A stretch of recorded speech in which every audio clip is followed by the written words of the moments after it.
اللہم صلی علی محمد وعلی آلہ۔ بسم اللہ الرحمن الرحیم۔ اللہ کے نام سے شروع جو بڑا مہربان اور نہایت رحم کرنے والا ہے۔ السلام علیکم۔ چینل عزت والے میں خوش آمدید۔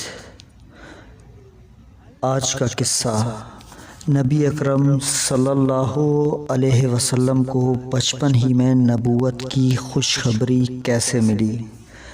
رسول اللہ صلی اللہ علیہ وسلم کے چچا ابو طالب بن ابو مطلب نے جب ملک شام کی طرف تجارتی قافلے کے ساتھ نکلنا چاہا اور قافلے کے کوچ کا وقت آن پہنچا تو رسول اکرم صلی اللہ علیہ وسلم اپنے چھوٹے قدموں پر چلتے ہوئے آئے اور عرض کیا، چچا جان میں بھی اس تجارتی قافلے میں آپ کے ساتھ چلنا چاہتا ہوں۔ میں آپ کے بغیر اکیلا نہیں رہ سکتا، آپ کی یاد مجھے ستائے گی۔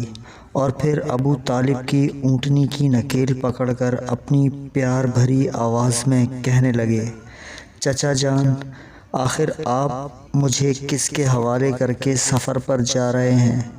میرے ابو جان بھی میری دیکھ بھال کے لیے اس دنیا میں نہیں رہے، نہ ہی میری امی جان۔ اب اس دنیا میں میرے لیے زندہ ہے ہی کون؟ یہ جملہ جب کسی یتیم اور معصوم بچے کی زبان سے نکلے جس نے اپنی زندگی کی خوشیاں ماں باپ کی شکل میں نہ دیکھی ہوں تو اس کے ذہن پر کیا اثر پڑ سکتا ہے، اس کا اندازہ وہی لوگ کر سکتے ہیں جنہوں نے ابو طالب بن ابو مطلب کی پرورش وہ پرداخت پر پروان چڑھنے والے اس یتیم بچے کی طرح کسی معصوم کی دیکھ بھال کی ذمہ داری اپنے سر لے رکھی ہو۔ نوخیز زبان سے نکلنے والے جملے سے چچا کا دل یکدم پسیج سا گیا اور فوراً بھتیجے کی دلجوئی کے لیے فرمایا، اللہ کی قسم میں اپنے بھتیجے کو اپنے ساتھ لے کر جاؤں گا، یہ مجھ سے جدا نہیں ہو سکتا اور نہ ہی میں اس سے کبھی علیحدہ ہوں گا۔ چنانچہ ابو طالب نے بھتیجے کو ساتھ لیا اور قافلے کے ساتھ ملک شام کی طرف روانہ ہو گئے۔ طویل سفر طے کر کے سرزمین شام کے مقام بصرہ میں پہنچے اور قافلے کے ساتھ وہیں پڑاؤ ڈالا۔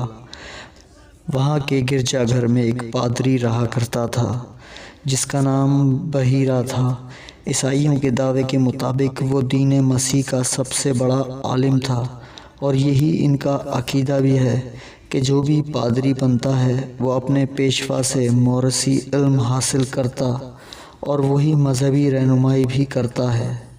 اس سفر سے قبل بھی مکہ کے تاجروں کا معمول تھا کہ وہ تجارتی قافلے کے ساتھ جب ملک شام کا سفر کرتے تو اکثر و بیشتر بصرہ میں اس گرجا گھر کے قریب اپنا پڑاؤ ڈالتے، لیکن کبھی ایسا نہیں ہوا کہ وہ پادری اپنے گرجا گھر سے نکل کر ان کے پاس آیا ہو اور ان سے کسی قسم کی گفتگو کی ہو، مگر عجیب اتفاق کہ اس بار اس نے نہ صرف یہ کیا کہ ان سے گفتگو کی بلکہ پورے قافلے کے لیے دعوت عام کا اہتمام بھی کیا۔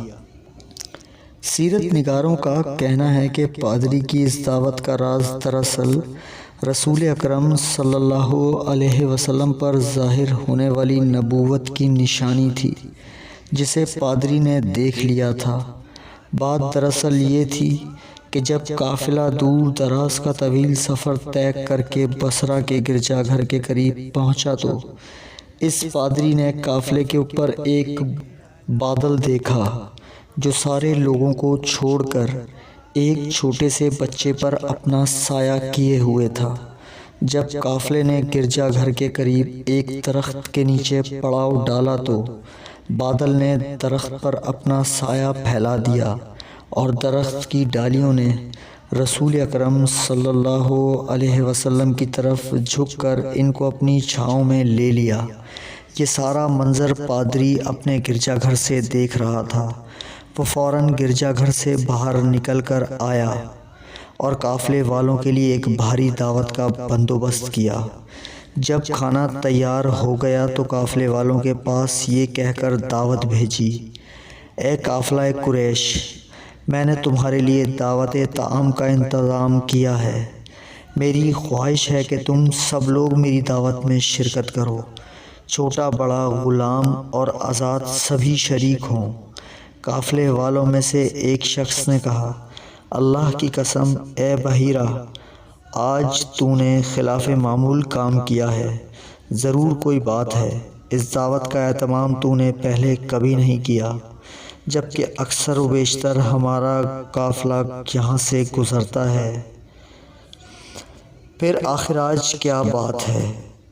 بحیرہ نے اس کے جواب میں کہا، تو سچ کہتا ہے، بات وہی ہے جو تو کہتا ہے، لیکن تم میرے مہمان ہو، میری تمنا ہے کہ میں تمہاری مہمان نوازی کروں، اس لیے میں نے تمہارے لیے دعوت طعام کا بندوبست کیا، لہٰذا تم سب میری دعوت میں شریک ہو کر کھانا تناول کرو۔ چنانچہ قافلے کے تمام افراد پادری کی اس دعوت میں شریک ہوئے، صرف رسول اکرم صلی اللہ علیہ وسلم اس دعوت میں شرکت نہیں کر سکے، کیونکہ آپ بچے تھے اور درخت کے نیچے قافلے کے سامان کی دیکھ بھال کر رہے تھے۔ جب بحیرہ نے مہمانوں کی طرف غور سے دیکھا تو ان میں اس صفت کے حامل شخصیت اسے نظر نہیں آئے جس کی وہ پہچان کر چکا تھا، جو صفات اس سے پہلے سے پڑھ رکھی تھیں۔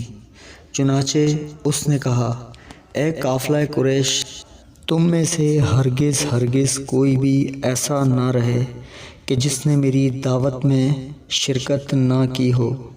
اہل قافلہ نے کہا، اے بحیرہ، تمہاری اس دعوت میں شرکت سے کوئی پیچھے نہیں رہا، صرف ایک بچہ شریک نہیں ہو سکا، کیونکہ وہ ابھی کم سن و کم عمر ہے، اس لیے وہ قافلے والوں کے سامان کے پاس ہی رہ گیا ہے۔ بحیرہ نے کہا، نہیں، ایسا نہ کرو، بلکہ اسے بھی میری دعوت میں شریک ہونے کا موقع دو، تاکہ وہ بھی تمہارے ساتھ مل کر کھانا کھائے۔ قافلے میں سے ایک شخص نے کہا، لات و عزا کی قسم، یہ ہماری کم ظرفی ہوگی کہ عبداللہ بن عبد المطلب کا صاحبزادہ ہمارے ساتھ دعوت طعام میں شرکت سے پیچھے رہے اور ہم اس کے بغیر کھانا تناول کریں۔ پھر وہ مجلس سے اٹھ کر گیا اور رسول اکرم صلی اللہ علیہ وسلم کو اپنے ساتھ بلا کر لایا اور آپ کو قافلے والوں کے ساتھ بٹھا دیا۔ جب بحیرہ کی نگاہیں آپ پر پڑیں تو وہ بڑے دھیان سے ٹکٹکی باندھ کر آپ کی طرف دیکھنے لگا اور دیر تک دیکھتا رہا۔ جو کچھ صفات اس نے پڑھ رکھی تھیں ان کا وہ بغور معائنہ کر رہا تھا۔ جب سارے لوگ کھانا کھا کر فارغ ہو گئے اور ادھر ادھر پھیل گئے تو بحیرہ اٹھ کر رسول اکرم صلی اللہ علیہ وسلم کے پاس آیا اور کہنے لگا، اے بچے، میں تجھے لات و عزا کا واسطہ دیتا ہوں کہ جو کچھ میں تجھ سے پوچھوں گا اس کا صحیح جواب دینا۔ دراصل بحیرہ نے لات و عزا کا واسطہ اس لیے دیا کہ اس نے آپ کی قوم کے لوگوں کو لات و عزا کی قسم کھاتے ہوئے سن رکھا تھا۔